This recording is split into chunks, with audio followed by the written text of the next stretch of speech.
মাফ না করে ডিরেক্টলি কেন গ্রেফতার করা হলো? শিশুরা যখন বাবা মার কাছে নিরাপদ নয় তখন রাষ্ট্র হস্তক্ষেপ করে। মুখে বলতেছে মাপ চাচ্ছে, কিন্তু মনে আসলে হচ্ছে না। বাচ্চাদেরকেও সঙ্গে নিয়ে তারা আত্মহত্যা করবে, তো আপনি জানেন যে বিষয়টি তখন আইনের আওতায় চলে আসে। দর্শক, সময় টেলিভিশনে আজকের আয়োজনে আপনাদের সবাইকে স্বাগত জানাচ্ছি। আমি তানভীর হাসান। আপনারা জানেন সম্প্রতি ক্রিম আপা সহ কন্টেন্ট ক্রিয়েটরদের নিয়ে বেশ আলোচনা সমালোচনা চলছে। একই সঙ্গে শিশু নির্যাতন করে আপনারা জানেন যে ক্রিম আপাকে ওরফে শারমিন শিলা কিন্তু এই মুহূর্তে কারাগারে আছেন। তারপর থেকে অনেকে প্রশ্ন করছেন যে শিশু নির্যাতনের জন্য যে মাকে আলাদা করে দেওয়া হয়েছে তাতে কি শিশুর উপকার হলো নাকি ক্ষতি হলো, কিন্তু তাকে কিভাবে গ্রেফতার করা হলো, কেন গ্রেফতার করা হলো, সব বিষয়গুলো নিয়ে আলোচনা করতে চাই এবং কন্টেন্ট ক্রিয়েটরদের নিয়েও কিছু আলোচনা হবে। সঙ্গে থাকুন।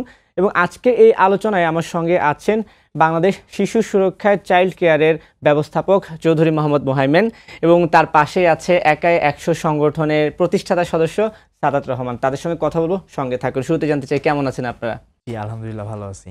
জি, ভালো আছে। আচ্ছা, যে প্রসঙ্গটা দিয়ে শুরু করতে চাই, আমি জানি না প্রশ্নের উত্তরটা কে দেবেন, কিন্তু আমি প্রশ্নটা করি। একটা আলোচিত ঘটনায় আমরা বলতে পারি যে ক্রিম আপাকে গ্রেফতার করা হয়েছে। অভিযোগটা হচ্ছে তিনি তার সন্তানকে নির্যাতন করেছেন, কন্টেন্ট বানিয়েছেন।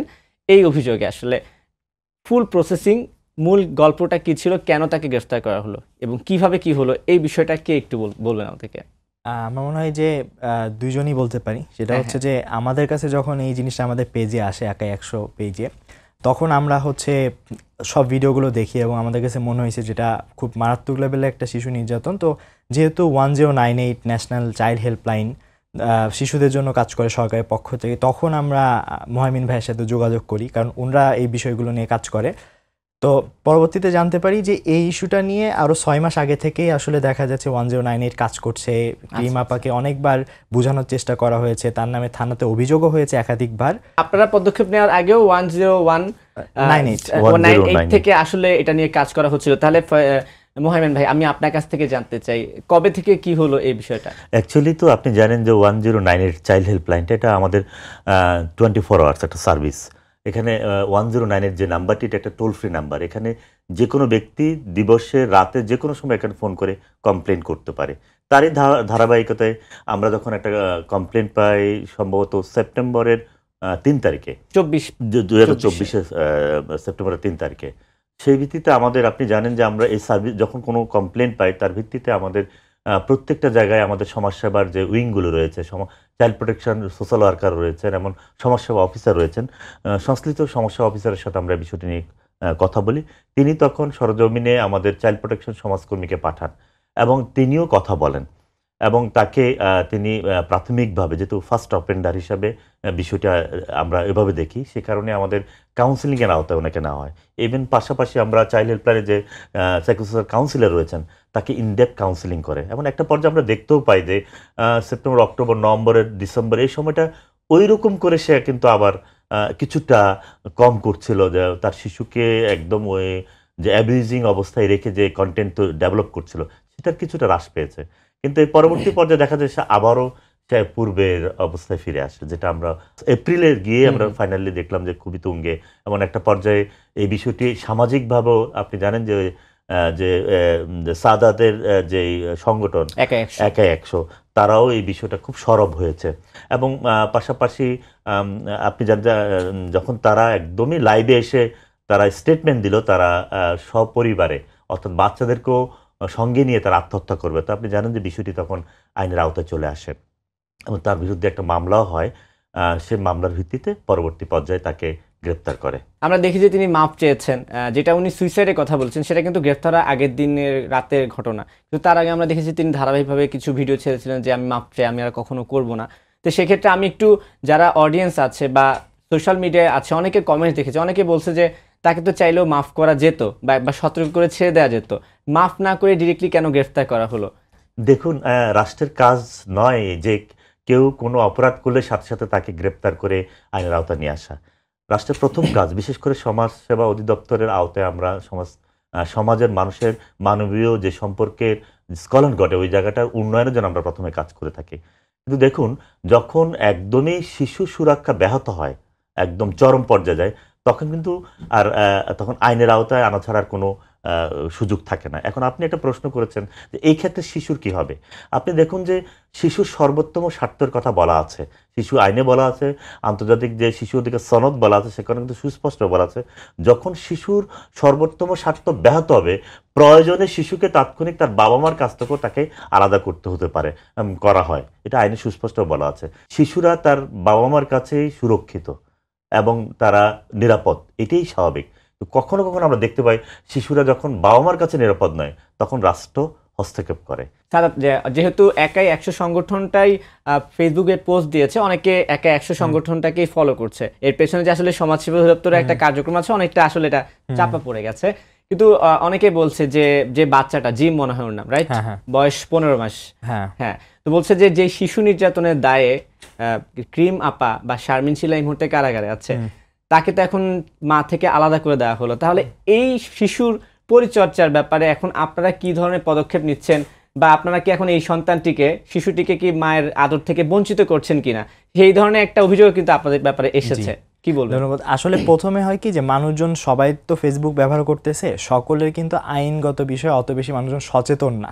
এই কারণেই তারা দেখা যাচ্ছে যে আমাদের সাথে কিন্তু আপনার সমাজসেবা কর্মকর্তারা এখানে ছিলেন, তো মানুষজন আসলে এই আইনগত বিষয়গুলো বোঝে না। এটা স্বাভাবিক, ধরেন আপনার ফোন হারায় গেছে, জিডি কিভাবে করতে হয় এটাও মানুষজন জানে না। এই কারণেই দেখা যাচ্ছে হয়তো ভাবছে মনে হয় আমরাই সব কিছু আসলে করছি।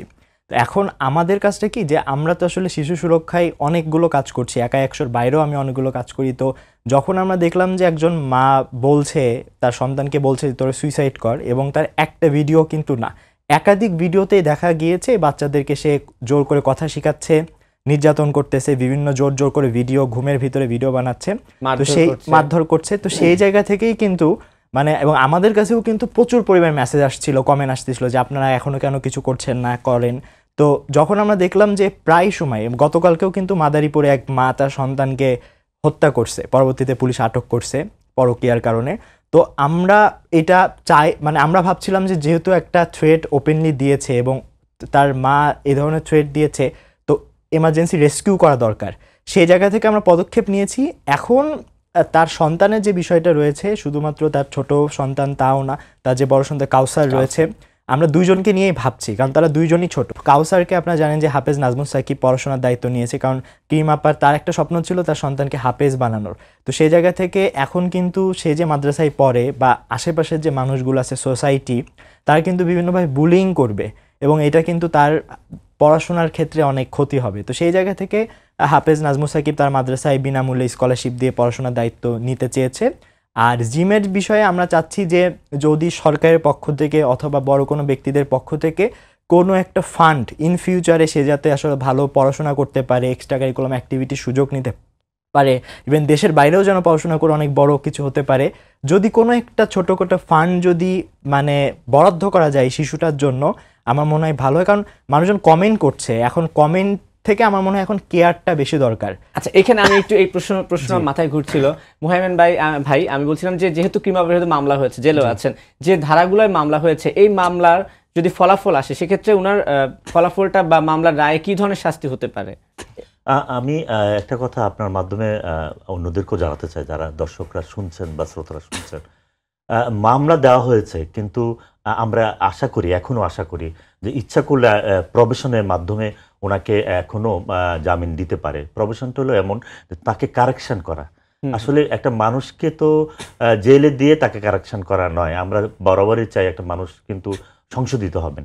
সো আমরা হয়তো আশা করছি বা প্রত্যাশা করছি যে উনি খুবই সহজে হয়তো প্রবেশনের মাধ্যমে ফিরে আসবেন এবং তিনি তার ভুলগুলো বুঝে তিনি তাকে শুধরাবেন, এবং সেটার জন্য কিন্তু রাষ্ট্র তাকে সহায়তা করবে। মা যদি ফিরে আসেন তাহলে বাকি যেই স্টেপগুলো সেটাও কিন্তু আমরা শিশুকে ঘিরেই কিন্তু আমরা ওই পরিবারকে সাপোর্ট দেওয়ার বিষয়ে আমাদের সে মেকানিজম রয়েছে।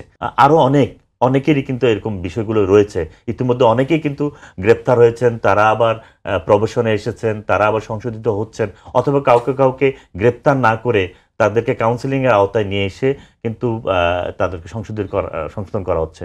আপনি জানেন যে আমাদের কাছে প্রতিদিন প্রায় 2700 থেকে 3000 কিন্তু কল আসে। আচ্ছা, শুধু শিশুদের নিয়ে অভিযোগ, শিশুদের নিয়ে অভিযোগ, শিশুর বিষয়গুলোকে নিয়ে। এখন ধরেই নেন সবাইকে যদি গ্রেপ্তার করা হয় তাহলে তো এরকম প্রতিদিন যদি এরকম হয় যে মাসে কি পরিমাণ লোক জেলে চলে যাবে, তার মানে আসলে রাষ্ট্রের মেকানিজম এই নয়। রাষ্ট্রের মেকানিজমটা এমনই যে মানুষ ভুল যদি করে তাকে সুযোগ দেওয়া হয়, ফার্স্ট অফেন্ডারের ক্ষেত্রে প্রবেশনের সুযোগ দেওয়া হয়, সন্তানের সাথে যদি এরকম একটা প্রসেসে তাকে বড় করা হয় তার যে উন্নয়নটা সেটাতে ব্যাহত হয় সেটা তিনি জানলে হয়তো এই কাজটি করতেন না। মূলত আমাদের কাজটা সে জায়গাটায়। আর আমার কাছে যেটা মনে হয়েছে যে তাকে এই আইনি প্রক্রিয়ায় আনা, যেমন একটা বড় একটা বিষয় বললো যে সে আত্মহত্যার হুমকি দিয়েছে এবং তার প্রিভিয়াস যে রেকর্ডগুলো রয়েছে, পাশাপাশি আপনি দেখবেন যে তার হাতে অনেকগুলো কিন্তু কাটার চিহ্ন আছে। তো এরকম অনেক কিছু বিবেচনা করেই মনে হয়েছে, কারণ এখন হ্যাঁ বলতে পারেন সে তো মাপ চাচ্ছে, এখন সে মাপ চাচ্ছে, এই মাপটা চাওয়ার আগে যদি আগের ভিডিও দেখেন সাধারণ মানুষকে অনেক গালাগালি হুমকি ঢুমকি অনেক কিছু দিছে এবং এমনটাও আছে যে সে এর আগেও মাফ চেয়ে কিন্তু কয়েকদিন চুপ থেকে পরে আবার শুরু করেছিল। সেই এই জিনিসগুলো বিবেচনা নিয়ে এখন মাপটা এরকম চাচ্ছে যে যেহেতু আসলে এখন অন্য কোনো ওয়ে নাই, কিন্তু সে বুঝতে, আমরা চাচ্ছি যে সে ফিল করুক, বুঝুক, প্যারেন্টিং বিষয়টা বুঝুক, সে যে ঘটনাগুলো ঘটাইছে সেটা বুঝুক, কিন্তু সেটা না বুঝে সে জাস্ট মুখে বলতেছে মাপ চাচ্ছে, কিন্তু মনে আসলে হচ্ছে না। তো এই কারণেই সকলে মিলে বিভিন্ন অভিজ্ঞদের সাথে আলোচনা করে এই পদক্ষেপটা নেওয়া হয়েছে। আর ভাইয়া যেটা বললো, অবশ্যই সে সুস্থ হয়ে ফিরে আসুক, এবং প্রত্যেকটা জিনিস একটা নিয়ম আছে। আপনার এখন ধরেন করোনা হয়েছে, আপনি চাইলেই তো সন্তান নিয়ে থাকতে পারবেন না, আপনাকে নির্দিষ্ট কোয়ারেন্টাইনের ভিতর থেকেই সুস্থ হয়ে আবার আসতে হবে। আবার হয়তোবা দেখবেন যে সে যখন সুস্থ হয়ে ফিরে আসছে, আমরাই হয়তোবা তাকে ফুলের মালা দিয়ে বরণ করে সে হয়তোবা আমাদের সাথে আরও অন্য অভিভাবকদের জন্য কাজ করবে। আমরা কিন্তু এমন না যে তাকে গ্রেপ্তার করতে হবে, তার পরিবার ধ্বংস করে দিতে হবে, এইটা আমরাও চাই না, সরকারও চাই না, বা আপনারাও হয়তোবা চান না। ঠিক আছে, আপনার কাছে যে একটু একটা প্রশ্নে আসবো, সেটা হচ্ছে বলছেন যে প্রতিদিন প্রায় 3000 অভিযোগ আসে। সেই প্রসঙ্গটা আসার আগে একটা শেষ প্রশ্ন সাদাতের কাছে, সেটা হচ্ছে যে এই যে কন্টেন্ট ক্রিয়েটিং এর ব্যাপারে আমি কথা বলতে চাই। আমরা দেখছি যে কন্টেন্টের নামে যাতা বিভিন্ন টপিককে ইস্যু করে, যেমন ক্রিম আপাইকে যেটা বলতে পারি যে শিশু নির্যাতন করে তিনি কন্টেন্ট বানাচ্ছেন। আসলে এই ধরনের কন্টেন্ট কি আর তারা কেন বানাচ্ছেন? মানে যাতা বানানোর নামে যাতাই হচ্ছে কেন, কি কারণে মনে হয় আপনার কাছে? এইটার আসলে প্রথম এটা হচ্ছে যে আসলে এখন মনিটাইজেশন খুব সহজ, যে কোনোভাবেই ইনকাম করে সবাই টাকা ইনকাম করতে পারছে। আর সাধারণত শিশুদের ভিডিওগুলো এগুলো সবাই একটু দেখে বা একটু শেয়ার করে, সবার একটাই থাকে। তো এখন যেটা হয়েছে যে একটা কথা আপনার সামাজিক যোগাযোগ দেখবেন যে আরও গ্রামে ওয়াইফাই দাও। তো এখন ব্যাপারটা হচ্ছে যে আমাদের ইন্টারনেট আমরা তুলে দিচ্ছি, কিন্তু তাদের যে ডিজিটাল লিটারেসি, তাদের যে প্রশিক্ষণ দেয়া যে ইন্টারনেট তুমি এটা করতে পারবা এটা করতে পারবে না, এরকম কোনো ফ্রেমওয়ার্ক আসলে আমাদের নাই। যার কারণে ধরুন কন্টেন্ট ক্রিয়েটার প্রচুর হচ্ছে, ইনফ্লুয়েন্সাররা হচ্ছে, তাদেরকে বিভিন্নভাবে সম্মানিত অ্যাওয়ার্ড প্রোগ্রাম অনেক কিছু হচ্ছে, কিন্তু তাদেরকে যদি আসলে ক্যাটাগরাইজ করা হতো বিভিন্ন পলিসির মাধ্যমে, তাদেরকে যদি প্রশিক্ষণ দেওয়া হতো, আচ্ছা তুমি গ্রামে একটা ভালো কন্টেন্ট ক্রিয়েটার, ভালো চেষ্টা করতেছো, আমরা তোমাদেরকে সাপোর্ট করব, পাশাপাশি তোমরা এই ব্যাপারগুলো দেখো। কারণ দেখবেন যে এখন যা তা কন্টেন্ট বানাচ্ছে ভিউয়ের আশায়, এবং আমরাই সেগুলো ভিউ করতেছি, শেয়ার করতেছি, এবং এইটা সাধারণ যেসব মানুষজন রয়েছে যারা সরল সোজা, এখন এমন একটা অবস্থা, আমি আমার আম্মুর সামনে ধরেন মিউট করে ফেসবুক স্ক্রল করি, তো এটার কোনো ফ্রেমওয়ার্ক নাই। তো এইটা নিয়ে আসলে আমার মনে হয় যে সরকারের কাজ করা উচিত, আমাদের সমাজেরও বিষয়টা নিয়ে কাজ করা উচিত। এবং আপনি দেখেছেন কি অনলাইনে জুয়ার প্রমোশন দিয়ে রিসেন্টলি একজন কন্টেন্ট ক্রিয়েটর গ্রেফতার হয়েছে, আরো একজন কন্টেন্ট ক্রিয়েটর ধর্ম অবমাননা করে হচ্ছে কন্টেন্ট বানিয়েছে, হাজব্যান্ড ওয়াইফের নামে গ্রেফতারি পরোয়ানা জারি হয়েছে। আপনার কাছে আসতে চাই, বলছিলেন যে প্রতিদিন প্রায় 2500 থেকে 3000 অভিযোগ আসে। কি ধরনের অভিযোগ আসে আপনার কাছে, বা এই অভিযোগগুলোর দুই একটা অভিজ্ঞতা আপনার কাছ থেকে শুনতে চাই। ওকে, আমরা মূলত 198টা ইস্যুতে আমরা কাজ করি, শিশুদের ইস্যুতে। এখানে অ্যাবিউজ অ্যান্ড ভায়োলেন্স ইস্যু তো রয়েছে, পারিবারিক ইস্যুগুলো রয়েছে, স্কুল রিলেটেড, পেয়ার রিলেটেড ইস্যুগুলো থাকে। আমরা ইদানিং দেখতে পাচ্ছি যে সাইবার ইস্যুতে অনেক আমরা কমপ্লেন পাই। আপনি জানেন যে আমাদের ইয়ুথরা, চাইল্ডরা, বিশেষ করে তারা ফেসবুকে আছে, সোশ্যাল মিডিয়াতে তারা খুব সরব, ইটস এ গুড, কিন্তু তারা এর অ্যাকচুয়ালি যে নীতিমালা, এর যে সেফটি অ্যান্ড সিকিউরিটি, এই বিষয়গুলো সম্পর্কে তাদের কোনো ধারণা নেই।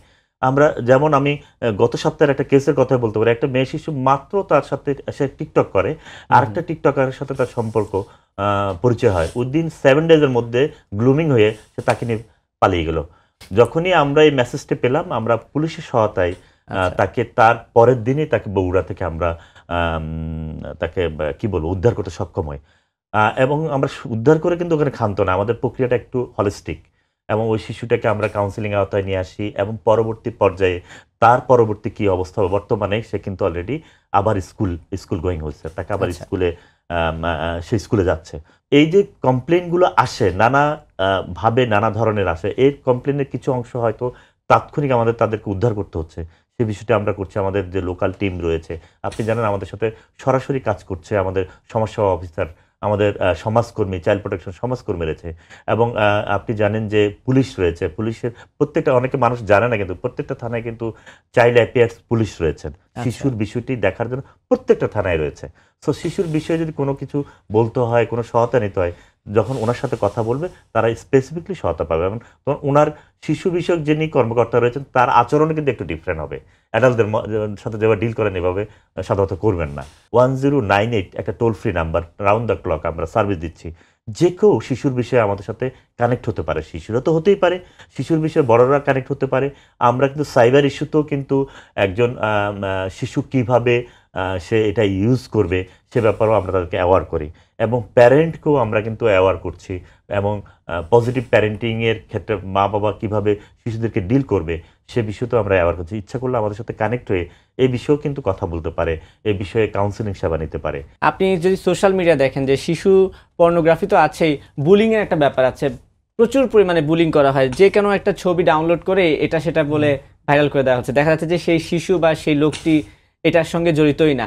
তো এই ক্ষেত্রে সামাজিক যে সচেতনতা প্লাস হচ্ছে আপনাদের পক্ষ থেকে কিছু করার বা কোনো পদক্ষেপ নেওয়া আছে কিনা? আমাদের যে চাইল্ড প্রোটেকশন সোশ্যাল ওয়ার্কাররা রয়েছেন, আপনি জানেন যে আমাদের কিন্তু সরাসরি আমাদেরকে আবার সহযোগিতা করছে ইউনিসেফ বাংলাদেশ। ইউনিসেফ বাংলাদেশও আমাদেরকে কিন্তু সহযোগিতা করতেছে। তো আমাদের চাইল্ড প্রোটেকশন যে সমাজকর্মীরা রয়েছে তারা কিন্তু স্কুল ক্যাম্পেইন করে, বিভিন্ন স্কুলগুলোতে যায়, তাদের স্ব এরিয়াগুলোতে, এবং তারা সেখানে অ্যাওয়ার করছে এবং তাদেরকে ইনভাইট করছে, তোমরা কোনো সমস্যা হয় তোমরা কথা বলো, যেহেতু টোল ফ্রি তোমরা এখানে কথা বলতে পারো। যখন সে কানেক্ট হচ্ছে সে বিষয়তে সে অ্যাওয়ার হচ্ছে, অ্যাট দ্য সেম টাইম তারা কিন্তু এই বিষয় নিয়ে কথা বলছে। পাশাপাশি আমরা আরও কিছু যে আমাদের যে মোবাইল কোম্পানি রয়েছে তাদের সাথে আমরা কিন্তু ওদের সাথে আমরা এমইউ করেছি, বিশেষ করে সাইবার ইস্যুতে। আপনি গ্রামীণ বলুন, রবি বলুন, আমাদের যত ইয়ের আছে তারা কিন্তু আমাদের সাথে কমিটেড, এবং তারা এটা নিয়েও কাজ করছে যে সাইবার ইস্যুতে তারাও কিন্তু আমাদের সাথে একযোগে কাজ করছে, এবং তারাও ক্যাম্পেইনের জন্য আমাদেরকে সহায়তা করছে। ঠিক আছে সাদাত, আপনার কাছে আসতে চাই। একটা ঘটনা হয়তো বা আলোচনা এসেছে, আরো অনেক ঘটনা আছে। কন্টেন্ট ক্রিয়েটরদের ব্যাপারে তো অনেক অভিযোগ আছে, তাদেরকে নিয়ে কি আপনাদের সংগঠন থেকে আর কোনো কাজ করার ইচ্ছা আছে কিনা? আসলে দেখা যাচ্ছে আমরা তো কাজ করছি, তবে সবার তো এরকম কাজ আমরা করতে পারবো না, বা আমাদের সেই লোকবল বা সেই অভিজ্ঞতাও নাই। তো আমরা সমাজ কল্যাণ উপদেষ্টা মহোদয়ের কাছে একটা স্মারকলিপি প্রদান করেছি যেন একটা নীতিমালা তৈরি করা হয়, বিশেষ করে শিশুদের জন্য আর কি, যেন আসলে বাবা মা চাইলেই ইচ্ছা করলেই সন্তানকে যে কোনোভাবে অনলাইনে নিয়ে আসতে পারবে না, আনতে গেলেও একটা অনুমতি নিতে হবে। তো এইভাবে যদি আসলে নীতিমালা তৈরি করা হয় কন্টেন্ট ক্রিয়েটরদের জন্য, বেস্ট প্র্যাকটিসটা কী হতে পারে, তো তাহলে আসলে হবে। না হলে দেখা যাচ্ছে আমরা শুধু একটা ঘটনা ঘটলো, কোনো পদক্ষেপ নাই। তো এই যে আপনি আসিয়ার কথা চিন্তা করেন, এখন আবার জুয়ের ঘটনা গতকালকে ঘটলো, কিন্তু আমরা অন্য দেশরা যে পদক্ষেপগুলো নিচ্ছে সেই পদক্ষেপ যখন আমরা নিচ্ছি না, জাস্ট দেখতেছি নিউজ হচ্ছে, সব তো আর ভাইরাল হয় না, সব নিউজেও আসে না। আর বুলিংয়ের বিষয়ে আপনি যেটা বললেন, এটা আমার কাছে যেটা মনে হয় কি, যে যারা এই ধরনের কাউকে সাইবার বুলিং করে, এটা কমেন্টে হোক বা পোস্টে হোক বা মিমের মাধ্যমে হোক, তাদের মেন অ্যাটেনশন থাকে কিন্তু ভাইরাল হওয়া, লাইক পাওয়া, কমেন্ট পাওয়া, শেয়ার করা। এটা কারা করছে? আমরা করছি। সো আমাদের উচিত যখন আমরা দেখি যে কোনো বিষয়টা আসলে হ্যারাসমেন্ট টাইপের কোনো কিছু হচ্ছে, সেটা একটা বাচ্চার একটা ফানি ইন্টারভিউয়ের মাধ্যমে হোক, কোনো মেয়ের যে কোনো একটা ভিডিওর মাধ্যমে হোক, তো আমাদের উচিত তখনই ওখানে কমেন্ট করা যে এটা ঠিক না, এটা বুলিং, এটা মিম না। হ্যাঁ, তো এই জিনিসগুলো আমরা যদি সতর্ক, আমরা মজা যখন নিচ্ছি তখন ওরাও ভাবতেছে আমি এরকম একটা কন্টেন্ট দিলে ভাইরাল হয়ে যাব, এগুলো আমাদের ঠিক করতে হবে। কিন্তু সবশেষে একটা জিনিস সবাইকে মাথায় রাখতে হবে যে যা তা করে আসলে পার পাওয়া যায় না, আইন আছেই। এই ক্ষেত্রে আমি একটু বলতে চাই, যেমন আমাদের গত মাসে প্রায় 12টা এরকম অলরেডি আইনের আওতায় চলে এসেছে। এখানে একটা জিনিস বলি, আমরা কিন্তু একটা কনফিডেন্সিয়ালিটিটা মেনটেন করি এই কারণে, কারণ আমরা চাই যে এই বিষয়টি যখন মানুষ জেনে যাবে, তখন সে যখন সংশোধিত হবে তখন কিন্তু আর সমাজে এসে কিন্তু মানে এটা একটু কঠিন হয়ে যাবে তার জন্য অ্যাডজাস্ট করা। তো সে কারণে 12টি কেস এরকম আছে গত মাসে যেটা আইনের আওতায় এসেছে, এই সাইবার ইস্যুতেই আছে। আপনাদের দুজনকে অসংখ্য ধন্যবাদ। আর শেষ আপনাকে একটা বলতে চাই যে অনেক কিছুই বলেছেন, অনেক কিছুই আমাদেরকে জানিয়েছেন। শেষ আপনাদের যে হেল্পলাইনটা আছে সেখান থেকে ফুল প্রসেসিংটা আমরা যদি কোনো ধরনের সমস্যার সম্মুখীন সেটা শিশুদেরকে নিয়ে আর কি, কিভাবে কি করা যায় এবং কিভাবে আপনাদের সহায়তা পাওয়া যায় সেই বিষয়টা যদি একটু ছোট করে বলে দিতেন একবার, এবং দর্শকদের উদ্দেশ্যে যদি কিছু বলার থাকে একটু বলে দিন। আমরা 24 ঘন্টায় শোনার জন্য অপেক্ষা করছি।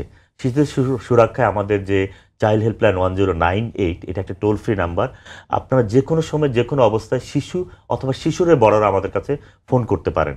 আমাদের কাছে ফোন করলে আমাদের যে কাউন্সিলররা রয়েছেন তারা খুবই সতর্কতার সহিত আপনাদের কমপ্লেনগুলো শুনবে, এবং এটা পুরোটাই কনফিডেন্সিয়াল। আপনার কোনো কথা কোথাও শেয়ার হবে না। শুধুমাত্র আপনার কমপ্লেনের ভিত্তিতে আমরা সরাসরি যদি তাকে রেস্কিউ করতে হয়, উদ্ধার করতে হয়, তাকে আমরা উদ্ধার করব। তাকে যদি কোনো সেবা দিতে হয়, সেখানকার লোকাল যে রিসোর্স রয়েছে তাই রিসোর্সের মাধ্যমে আমরা এই সেবাটা দিয়ে থাকি। আমাদের চাইল্ড প্রোটেকশন সমাজকর্মী রয়েছে, সরজমিনে সেখানে ভিজিট করবে এবং তার জন্য সম্ভাব্য যেই সাপোর্ট দেওয়া দরকার তার জন্য আমরা সরকারি যে সেবা রয়েছে, শুধু সরকারি না, ইভেন সরকারি এবং বেসরকারি যে বিভিন্ন এনজিও রয়েছে তাদের সমন্বয়ে কিন্তু আমরা এই সেবাগুলো দিয়ে থাকি, যেটাকে আমরা ইংরেজিতে বলা হয় হলিস্টিক সাপোর্ট, আমরা সেটা দিয়ে থাকি। তো আমরা শুধু আহ্বান জানাবো, আপনারা যারা এখনই শুনছেন কেবলমাত্র অন্যদের কাছে ছড়িয়ে দেন যে 1098-এর সাথে কানেক্ট হওয়ার জন্য। ঠিক আছে সাদাত, আপনার কিছু বলার আছে? আমার একটা জিনিসই বলার আছে, সেটা হচ্ছে দেখেন যে আজকে এই একটা ইস্যু নিয়ে আমরা হয়তো কথা বলছি, আমরা মানে কমেন্ট অনেক মানুষই কমেন্ট করেছে, তো এরকম অনেকগুলো ইস্যু আছে যে ইস্যু নিয়ে শুধু আমরা মানে কারো অপেক্ষা না করি যে সরকার কবে কি করবে, কবে কে হবে। আপনারা এক একজন একা না, আপনারা যদি সকলে একসাথে হন তাইলে আপনারাই একাই 100, এবং এইভাবে করে শিশুদের জন্য যা যা করা লাগে, কারণ আপনি দেখবেন রাস্তায় অনেক শিশু এখনও কিন্তু ঠিক অবস্থায় নাই, তাদের কোনো উন্নয়ন আসলে তাদের কোনো সংস্কার আমরা দেখছি না, আগেও দেখি না, এখনও দেখছি না।